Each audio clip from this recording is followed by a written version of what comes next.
हमारे अनमोल मणि चैनल में मैं अनमोल मणि आपका तहे दिल से स्वागत करता हूं, अभिनंदन करता हूं और शुक्रिया अदा करता हूं कि आप लोग लगातार हमारे इस चैनल को देखकर हमारे अंदर बहुत उमंग उत्साह उत्पन्न कर रहे हैं लगातार।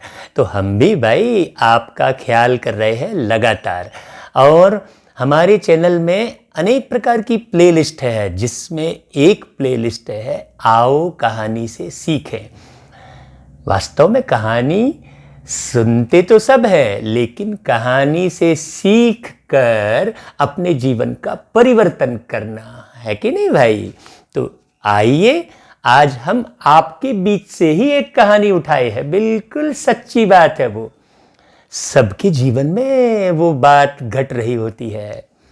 तो ऐसे ही एक नगर सेठ थे और बहुत अच्छे साधक भी थे, आध्यात्म मार्ग में चलते थे। एक एक बात की बहुत गहरी सूझबूझ थी उनके अंदर में, समझदारी थी। और उनका एक छोटा भाई भी था। दोनों बड़े प्यार से साथ में रहते थे। तो अब धीरे धीरे भाई बड़ा हुआ तो सेठ जी ने कहा कि चलो भाई, अब तुम ये 3 लाख रुपए लो और अपना कारोबार शुरू करो। जब तुम्हारा कारोबार अच्छा जम जाएगा तुम मुझे वो पैसे रिटर्न कर देना। ऐसा करके सेठ जी ने अपने छोटे भाई को 3 लाख रुपए देकर उसका व्यापार शुरू किया और वो लग गया छोटा भाई। उसका व्यापार भी अच्छा जम गया, खूब अच्छी कमाई करने लग गया। तो बड़ा भाई सोचा कि ये छोटा भाई है, इतना पैसा कमाने लग गया है, लेकिन मेरा 3 लाख अभी तक वापस नहीं कर रहा है। तो सेठ जी उसके प्रति घृणा के भाव लाने लगे और धीरे धीरे उनके अंदर मानसिक वैमनस्यता बढ़ती चली गई। अब क्या हुआ, एक समय आया कि अब छोटे भाई को उन्होंने अपने साथ रखना बंद कर दिया, वो अलग रहने लग गया। अलग रहने के बाद तो सेठ जी छोटे भाई की जो भी मिले उससे निंदा करे, यार मैंने छोटे भाई को इतना आगे बढ़ाया, व्यापार के लिए पैसे दिए और अभी तक वो मेरे पैसे नहीं लौटा रहा है, कितना बेईमान है, ऐसा है वैसा है। जमाने भर की निंदा करते रहे सबके साथ और भाई से घृणा भी करते रहे। और ऐसे कर कर के वो 3 लाख के लिए परेशान होते रहे। भाई उनके पास भी खूब प्रॉपर्टी थी, लेकिन उनकी बुद्धि में सदैव एक बात घूमती रहती थी कि छोटा भाई मेरे 3 लाख नहीं लौटाया है। और ऐसा करते हुए उनकी साधना में भी फर्क पड़ने लगा। आध्यात्म मार्ग में जो चल रहे थे बहुत अच्छा, उसमें से भी ध्यान हटने लगा। बहुत परेशान रहने लगे। वो सब तरफ निंदा भी करते, घृणा के भाव भी रखते, क्रोध भी उनके अंदर आता। जब भी छोटा भाई सामने से गुजरता तो उसे क्रोध भरी नज़र से देखते, कुदृष्टि से देखते। ऐसा करते करते कई साल बीत गए। अब ये परेशान रहने लगे तो जिन संत के साथ वो जुड़े थे सेठ जी, उनके पास जाकर शिकायत किए कि देखिए महाराज जी, मेरे छोटे भाई को मैंने प्रेमवश पैसे की मदद की और वो मेरे पैसे अभी तक लौटा नहीं रहा है। तो संत जी ने कहा धैर्य रखो, एक दिन लौटा देगा, क्यों उसके प्रति तुम कुभावना ला रहे हो। तब सेठ जी ने कहा और कितने दिन धैर्य रखूं, इतना पैसा तो कमा रहा है, गाड़ी में घूम रहा है, बंगला बना लिया है, सब कुछ तो कर लिया, और मेरे क्या 3 लाख लौटाने के लिए उसके पास पैसे नहीं है। उसकी नीयत खराब हो गई है। तो संत जी ने सेठ जी से कहा कि देखो, भूलें दोनों तरफ से होती है, एक तरफ से कभी भूल नहीं होती है। ताली दोनों हाथ से बजती है। ऐसा जब एक हाथ से ऐसे आवाज होगी, क्या आवाज कब होती है, जब दोनों हाथ टकराते हैं, मतलब दोनों तरफ से भूल होती है। तो सेठ जी बोले इसका मतलब संत जी, क्या मैंने अपने छोटे भाई को पैसे की मदद की वो भूल है? मैंने सोचा कि चलो मेरा छोटा भाई आगे बढ़ जाए, वो भूल है? मैंने ऐसी कौन सी भूल की? तो संत जी ने कहा कि देखो, भूल दोनों तरफ से होती है, भले एक तरफ से 95% हो और दूसरी तरफ से 5% हो। तो सेठ जी ने पूछा संत जी से कि भाई मेरे से कौन सी भूल हुई है? तो देखो, तुमसे ये भूल हुई है कि तुम बड़े अभिमान में आ गए कि तुमने उसे आगे बढ़ाया। क्या वो अभी तक 3 लाख का ही मालिक है क्या? बोले नहीं। तो 3 लाख को उसने 3 करोड़ किया है? बोले हाँ। तो उसने अपनी बुद्धि से किया है ना? क्या आपके 3 लाख से ही उसने वो किया है? बोले हाँ। तो फिर तुम अभिमान में आ गए कि मैंने दिया। तो तुमने क्या दिया है? एक भूल तुम्हारे अंदर अभिमान आ गया। दूसरी भूल, तुम जगह जगह उसके लिए निंदा करते रहे। तुम दूसरे से बताते रहे कि वो मेरा 3 लाख नहीं दे रहा है। तो क्या दूसरे तुमको दे दिए? तो क्या काम आया तुम्हारा निंदा करना? तो ये दूसरी भूल हुई।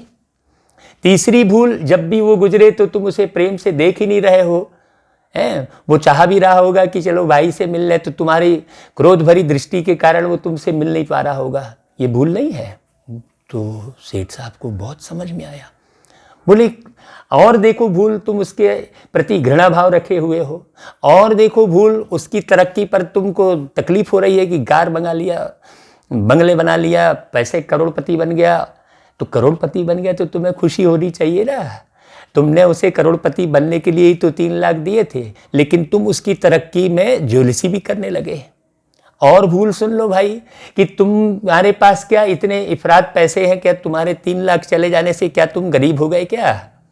तो तुम क्यों इतने परेशान हुए अपने भाई को लेकर?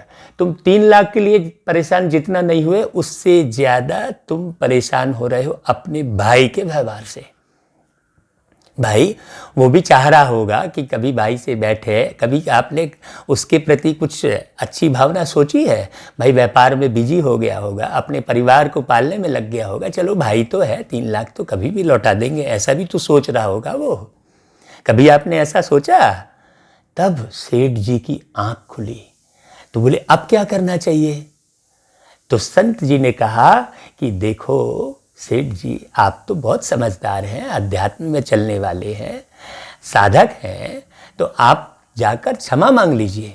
बोले ये आप कैसे उल्टी बात कर रहे हैं संत जी? एक तो मैं पैसे भी दे रहा हूँ, मेरे पैसे से तरक्की भी कर रहा है, और मैं ऊपर से क्षमा मांगूँ? बोले बताओ, अभी भी आपके भाव नहीं बदले? अब आपको क्षमा मांगने में भी तकलीफ हो रही है, जबकि मैंने आपको आपकी भूल समझा दी है। आपने उसके प्रति गलत भाव लाए कि नहीं लाए, ये भूल है कि नहीं, तो उसके लिए तुम्हें क्षमा मांगनी पड़ेगी ना। तो बोले मैंने उसको कोई गलत व्यवहार तो किया नहीं, जाकर तो मैंने उससे लड़ा नहीं, मैंने उसको गाली नहीं दी। बोले मुख से बोलने से ज़्यादा जो आप मानसिक रूप से उसके प्रति जो पूरे कुभाव फैला रहे हो सारे शहर में, वो उससे भी ज़्यादा भूल है। तब सेठ जी को समझ में आया। तो बोले अब क्या करूं संत श्री जी? तो संत श्री जी ने कहा कि देखो आप एक काम करो, अभी उनके घर जाओ, बढ़िया फल फ्रूट मिठाइयाँ लेकर। बोले वाह, एक तो वो मेरा पैसा लग रहा है, ऊपर से मैं फल फ्रूट और मिठाई लेकर जाऊं। बोले देखो तुम अभी तक नहीं बदल पा रहे हो, अभी तक तुम अपने हृदय को साफ नहीं कर रहे हो। जब तक तुम हृदय को साफ नहीं करोगे तुम्हें सुकून थोड़ी मिलेगा। तो सेठ जी ने फिर बात मान ली और जो है कहा चलो भाई संत श्री जी की बात मानते हैं, ये बात तो राइट है, मैंने बहुत उसके प्रति अशुभ भाव लाए अपने मन में। तो सेठ जी ने बढ़िया मिठाई खरीदी, खूब सारी फल फ्रूट खरीदे, और सेठ जी अपने छोटे भाई के बंगले में जाकर दरवाज़ा खटखटाए।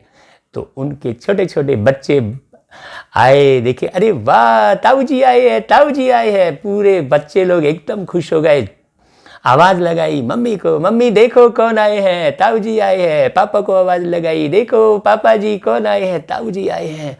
तो छोटा भाई अंदर से निकला, अरे वाह बड़े भैया, आप 15 साल बाद मेरे घर में। ऐसा करके दोनों गले से लग गए और जो है एकदम आंसुओं की धार बह पड़ी। छोटा भाई जो है कहने लगा कि भैया इतने दिनों बाद आप मेरे घर आए हैं। तो सेठ जी ने कहा कि छोटे भैया मेरे को माफ़ कर दो, मुझे क्षमा कर दो, मेरे से बहुत बड़ी भूल हो गई। तो छोटा भाई कहने लगा नहीं नहीं भैया, भूल आपसे कहाँ हुई है, मैं ही बस सोचता रह गया कि आज दूंगा कल दूंगा, मैंने आपको अपने पैसे रिटर्न नहीं किए। फटाफट जो है वो छोटा भाई चरणों में गिर गया और उसके आंसू सेठ जी के चरणों में गिर रहे थे और सेठ जी के आंसू छोटे भाई के पीठ पर गिर रहे थे। देखो दृश्य, सारा परिवार एकदम मिलन के उस दृश्य को देखकर प्रेम के अश्रु बहाने लगा और वहाँ पर ऐसा जैसे प्रेम का अवतार हो गया। तब फिर छोटा भाई गया और 3 लाख रुपए निकाल कर बड़े भाई के सामने रखा तो बड़े भाई ने कहा, नहीं भाई, अब इस 3 लाख से कई गुना ज़्यादा प्रॉपर्टी मुझे मिल चुकी है। आज जो हमारा परिवार जो इतने प्रेम से मिल रहा है, इसके सामने ये पैसे कोई काम के नहीं है। तो छोटा भाई कहने लगा, नहीं भैया, आप नहीं लोगे ये पैसे तो मैं समझूंगा कि आपने मुझे माफ़ नहीं किया है। तब बड़े भाई ने क्या किया, वो 3 लाख रुपए लेकर और वहाँ ही छोटे भाई की पत्नी को, उसके बच्चे को और भी जो उनके साथ थे सब में पूरे 3 लाख को वहाँ बांट दिया। तो देखो, ये है समझने की बात। हर घर में, हर परिवार में इस प्रकार की घटना होती है, लेकिन व्यक्ति एक दो को समझ नहीं पाता है, एक दो को जान नहीं पाता है। चंद रुपयों के लिए अपने हृदय के प्रेम को समाप्त करने के लिए तैयार रहता है, जबकि सबसे बड़ा धन प्रेम धन है। वो गीत गाती थी ना मीरा भाई, पायो जी मैंने प्रेम रतन धन पायो, पायो जी मैंने ज्ञान रतन धन पायो। वास्तव में ज्ञान क्या है? प्रेम ही ज्ञान है। सत्य आत्मी प्रेम ही ज्ञान है और ज्ञान की कोई दूसरी परिभाषा नहीं है। और जब तक आत्मा का परिचय, आत्मीयता नहीं होगी, तब तक ये प्रेम धरती पर नहीं आएगा। बस लोग गाते रहेंगे कि पोथी पढ़ पढ़ जग मुआ, पंडित भया न कोई, और ढाई आकर प्रेम का पढ़े सो पंडित होए। बस गाते रहेंगे, लेकिन उस प्रेम को धरती पर उतारना होगा, समझना होगा एक दूसरे की भावनाओं को। हम बंगले को, कार को और ज़माने भर के साइंस के साधनों को समझने का प्रयास करते हैं, लेकिन एक दूसरे के हृदय के प्रेम को समझने का प्रयास नहीं करते। तो कहाँ से सुख मिलेगा, कहाँ से शांति मिलेगी? तो ओ मेरे मीठे भाइयों बहनों, इस प्रेम की स्थापना के लिए ये अनमोल मणि चैनल बना है। आप लोग सुनकर ज़्यादा से ज़्यादा इस कहानी को हर एक घर में भिजवाएं। ये कम से कम आप इतना सहयोग कर सकते हैं।